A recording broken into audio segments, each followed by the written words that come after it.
مسلمان تو مایوس کیوں ہے؟ لوگ مایوس کر رہے ہیں تجھے، یہاں ایسا ہو رہا ہے، وہاں ویسا ہو رہا ہے، وہاں ویسا۔ مایوس کرنے والوں کے ساتھ مت بیٹھو۔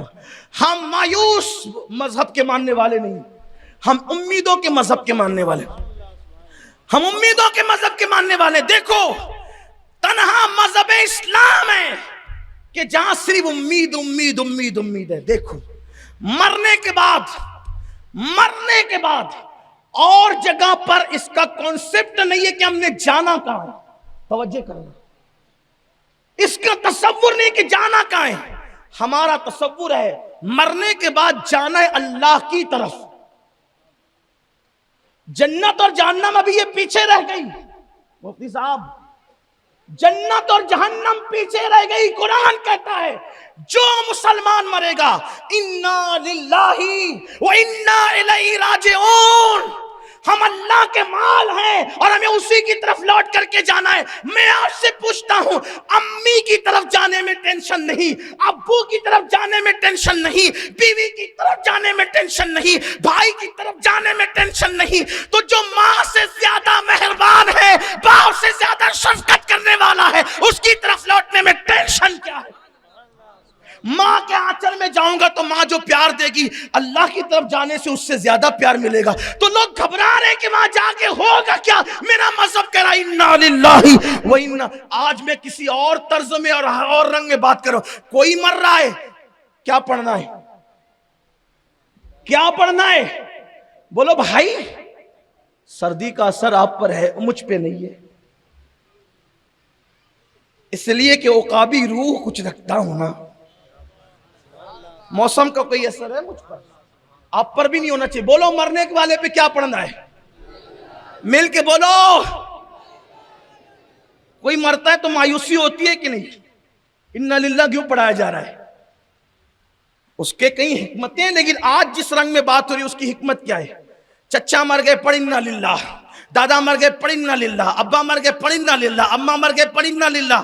یہ انا للہ، اچھا مدینے میں بھی یہی پڑھا جاتا ہے، مکے میں بھی یہی پڑھا جاتا ہے، مالیگاؤں میں یہی پڑھا جاتا ہے، رسول اللہ کے دور میں یہی پڑھا گیا، صدیق کے دور میں بھی یہی پڑھا گیا، فاروق کے دور میں بھی یہی پڑھا گیا، عثمان غنی، مولا علی کے دور میں امام حسن، امام حسین، غوث پاک، غریب نواز، سب کے دور میں یہی پڑھا گیا۔ ہمارے دور میں بھی یہی، بدلی نہیں بات۔ 1450 سال ہو گئے، بدلا نہیں، بہت کچھ بدلا، یہ نہیں بدلا۔ کیوں؟ انا للہ و انا الیہ راجعون۔ بچہ مرا، انا للہ۔ اے بندے، لوگ جا رہے ہیں، مایوس مت ہو،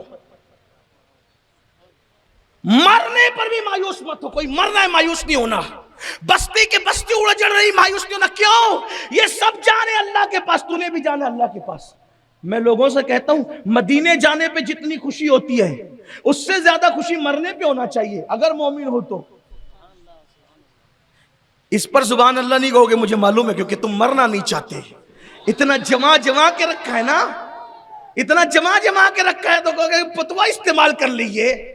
تو یہ آپ پتوا کی خبر کر رہے ہو نا، تو ذرا جمع کے رکھا ہے۔ اسی لیے تو کہہ رہے ہیں بیٹے پوتے نواسوں کے لیے پیسے جمع کرنے والوں، اپنی آخرت کے لیے کچھ نیکیوں کا ذخیرہ بھی اکٹھا کر لو۔ جتنا مدینے جانے پہ خوشی ہوتی ہے، مومن کو، جو سچے مومن ہیں، ان کو مرنے پہ اس سے زیادہ خوشی ہوتی ہے۔ کیوں؟ مدینے جاتے ہیں تو گنبد اور جالیاں نظر آتی ہے، اور مر کے قبر میں جاتے ہیں تو گنبد والے کا جلوہ بے حجاب نظر آتا ہے۔ بھئی گنبد دیکھنے میں اور گنبد والا دیکھنے میں کوئی فرق بھی تو ہے، لیکن کوئی بنے بھی نہ مومن، کوئی بنے بھی مومن جو پوری پوری رات گندے مناظر دیکھ کر اور زنا کے مناظر دیکھ کر، فلم اور سیریل کے مناظر دیکھ کر گزارے، انہوں نے کب مسکرانا ہے؟ اسی لیے تو ہمارے بے شمار اولیاء اللہ کفن میں مسکراتے رہے۔ اگر میں ان واقعات کو پیش کروں، کفن میں مسکراتے رہے۔ مہینہ آتا تھا وصال کا، مسکراتے تھے۔ بلکہ بلال حبشی کبھی نہیں مسکرائے حضور کے وصال کے بعد، انتقال کے دن مسکرا رہے ہیں۔ بیوی نے کہا روزانہ روتے تھے، آج کیوں مسکرا رہے ہو؟ وہ کہا یار سے ملنے کا وقت قریب آ گیا۔ یقین دیکھو، یقین دیکھو، امیدوں کا مذہب۔ تو میں بات ختم کرتے کرتے عرض کروں، یہ سلسلہ جاری رہے گا، کل تو انشاءاللہ بات ہوگی، تو یہ سلسلہ جاری رہے گا کہ جو نا امیدوں کی بات کرتے ہیں، یہ وہاں مار رہے ہیں، وہاں مر رہے ہیں، وہاں آگ لگے، اگر انفارمیشن کے لیے کوئی بتا رہا ہے تو سن لو، لیکن اگر مایوس کرنے کے لیے کوئی پریشان نہیں ہونا، وجہ موسم بدلتے رہتے ہیں، موسم تبدیل ہوتے رہتے ہیں، تو آپ کو مایوس ہونے کی کوئی ضرورت نہیں ہے، آپ کو صرف ایک کام کرنا ہے،